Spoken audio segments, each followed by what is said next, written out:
నాకు నా లైఫ్ మొత్తం లింక్స్ అనమాట, ఇంటర్ లింక్స్ అని నేను. సో సింహధ్వని చెప్పాను కదా, హిరణ్య చెప్పాను. హిరణ్యాలో మా డైరెక్టర్ గారు మనకు విజయవాడలో కవిత అనేది కవిత కళావేదిక ఒకటి ఉంది.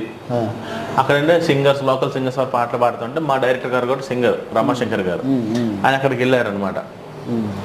సో అక్కడికి వెళ్తే అక్కడ మన ఓల్డ్ కమెడియన్, వెటరన్ కమెడియన్ మన సుత్తివేలు గారు ఉన్నారు.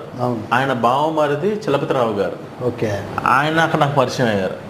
పరిచయం అయ్యి ఆయన ఏం చేశారంటే, వశిష్ఠ గారు మీరు ఫ్రేమ్లో బాగుంటారండి, చాలా బాగుంటారు, రగ్గడ్గా ఉన్నారు, డిఫరెంట్గా పర్సనాలిటీ మీది. మనకు తెలిసిన డైరెక్టర్ ఆయన ఉన్నాడు సాయి అని, కళ్యాణమస్తు అనే సినిమా చేశాడు, అతను నెక్స్ట్ ఒక సినిమా చేయబోతున్నాడు, ఆ సినిమాలో మిమ్మల్ని మాట్లాడతానన్నాడు. సో ఆ సాయి అనే అతను మా స్వామి గారికి కూడా మ్యూచువల్ ఫ్రెండ్ అనమాట. సో ఈ స్వామి గారు ఎప్పుడు స్టేటస్లు పెడతా ఉంటారు షూటింగ్ ఫొటోస్. ఈ చలపతిరావు గారు కూడా చెప్పారనమాట, ఎవరండి అప్పుడు సాయి గారు ఏమన్నారంటే,